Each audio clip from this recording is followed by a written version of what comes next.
Welcome dear students. इस video के through जो है वो आज हम हमारा नेक्स्ट डिसीज़ देखने वाले हैं जिसका नाम है एस्केरियासिस। ठीक है, एस्केरियासिस जो है आप लोगों ने सुना होगा कि छोटे बच्चों के पेट में जो है वो किरम हो जाते हैं।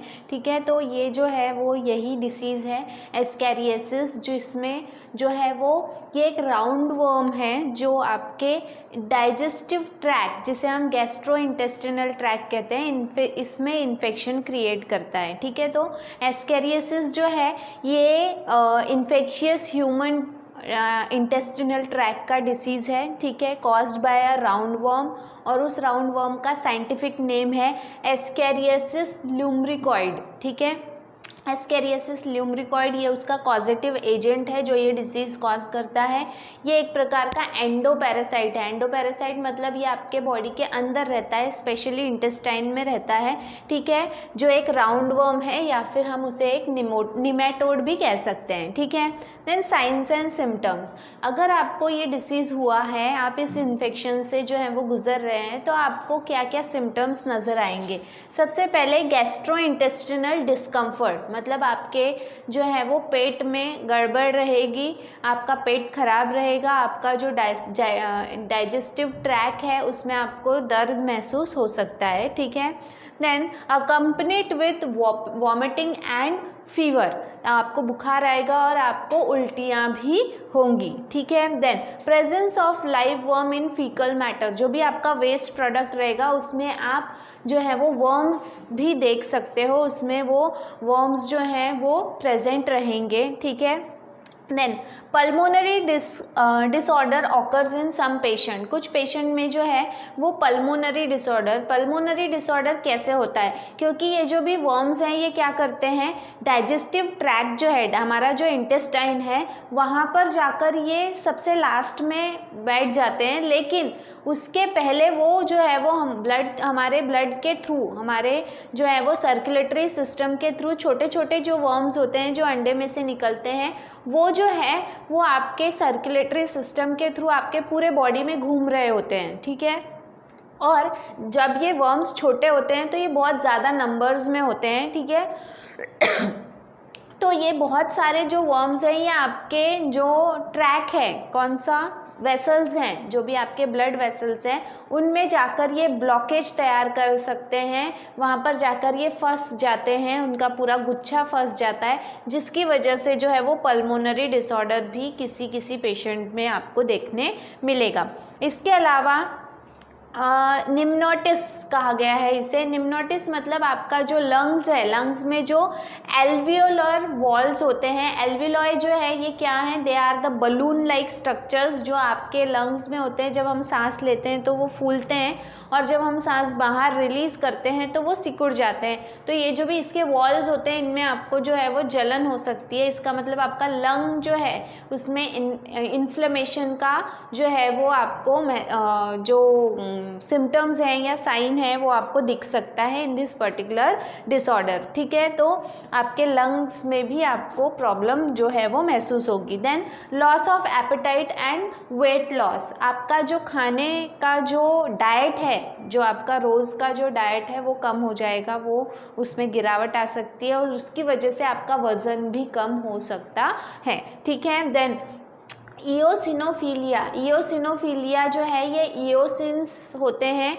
ये आपको इओसिनोफिल्स, ये हम ऑलरेडी पढ़ चुके हैं कि जो भी हमारे WBCs होते हैं, तो WBCs का एक टाइप है, ये जो भी सेल्स होते हैं ये इओसिन नाम के जो स्टेन है उससे कलरिंग किया जाता है, क्योंकि ये एसिडिक होते हैं, इसीलिए इन्हें एसिडोफिल्स भी कहा जाता है या फिर इओसिनोफिल्स भी कहा जाता है। तो इनके नंबर्स जो हैं वो ज़रूरत से ज़्यादा क्या हो जाते हैं, बढ़ जाते हैं, and that condition is called as eosinophilia. ठीक है, तो इओसिनोफीलिया मतलब क्या हो रहा है, इओसिन जिसे हम एसिडोफिल्स कहते हैं, they are nothing but they are the types of WBCs जिसे हम ल्यूकोसाइड्स भी कहते हैं, इनका एक टाइप है। तो इनके नंबर्स जो हैं वो अचानक से बढ़ने लगते हैं। देन इसके बाद में है मोड ऑफ ट्रांसमिशन, ये जो भी डिसीज़ है या ये जो भी वर्म है ये आपके बॉडी में कैसे ट्रांसफ़र हो सकता है, किस तरह से आप तक आ सकता है। Food and water, drinking water और जो भी हम खाना खाते हैं ये अगर कंटैमिनेटेड है किसी न किसी तरह से, कंटैमिनेटेड विद दीज वर्म्स, इसके अंडे या फिर इसके जो वर्म्स हैं, छोटे छोटे वर्म्स, अगर ये उस खाने में प्रेजेंट हैं, उस पानी में हैं जो आप खा रहे हो, जो बिल्कुल भी हाइजीनिक नहीं है, बिल्कुल भी साफ़ सुथरा नहीं है, वो पानी अगर आप पी रहे हो और खाना खा रहे हो, तो उसके थ्रू ये आपके बॉडी में जो है वो आसानी से जा सकते हो। And this is the main mode of transmission, ये सबसे मेन जो है वो रास्ता है, रूट है, जिसके थ्रू ये हमारे बॉडी में एंटर करते हैं। ठीक है, इसीलिए हमें बचपन से सिखाया जाता है कि साफ़ खाना खाना चाहिए और साफ़ पानी पीना चाहिए। Then eggs hatch inside the intestine, अगर आप गलती से जो है वो एग्स कंज्यूम कर लिए हैं तो ये आपके इंटेस्टाइन में जाकर जो है वो फूट जाते हैं और उसमें से फिर जो न्यू वर्म्स हैं वो बाहर निकल आते हैं और आपको एक न्यू होस्ट की तरह वो ट्रीट करते हैं। देन इसके बाद में जो भी लार्वी है, लार्वी जो है, देखो मैंने आपको जैसे बताया कि larvae pass through various organs and settle as adult in the digestive system. तो सबसे पहले जब ये छोटे होते हैं तो ये हमारे सारे ऑर्गन्स में घूमते हैं और फाइनली जब ये बड़े हो जाते हैं तो ये हमारे डाइजेस्टिव सिस्टम में जाकर बैठ जाते हैं, सेटल हो जाते हैं। ठीक है, देन डायग्नोसिस एंड ट्रीटमेंट, कैसे डायग्नोस किया जाएगा कि आपको एस्कैरियोसिस हुआ है।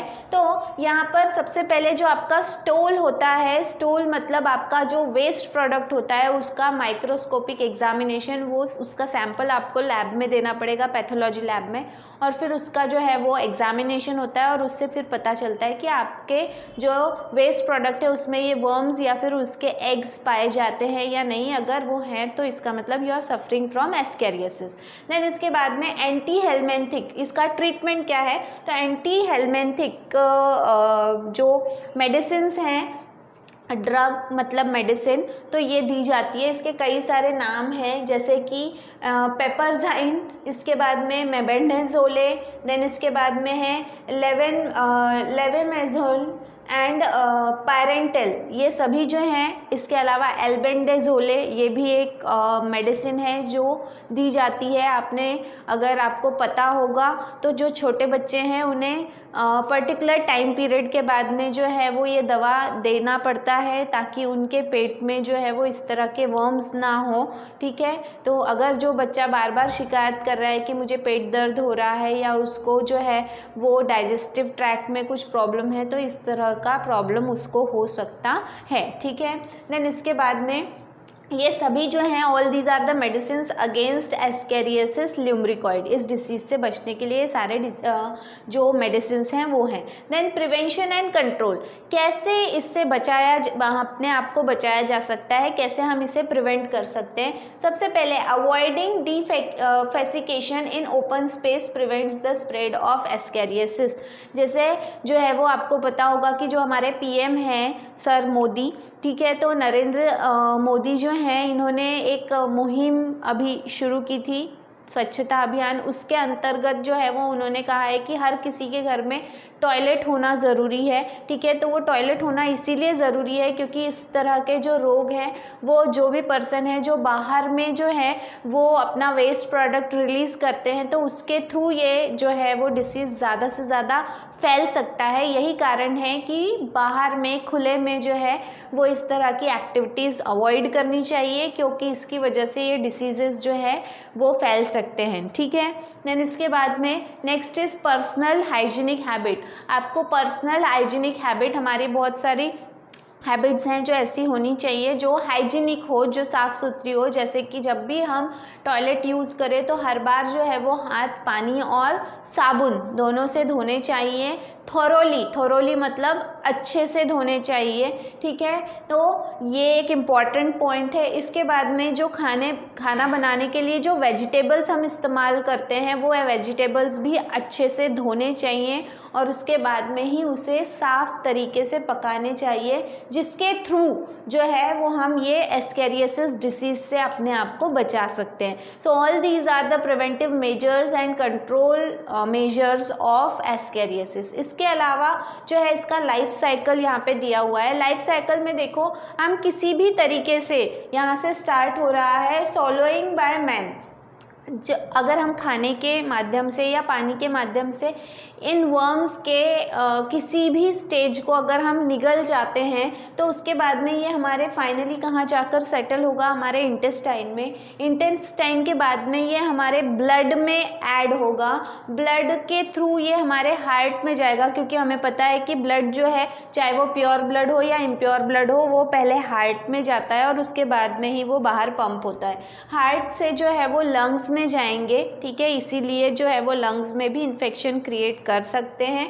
इसके बाद में trachea and then pharynx. Trachea, pharynx, lungs, ये सब क्या है, all these are the part of respiratory system, ठीक है।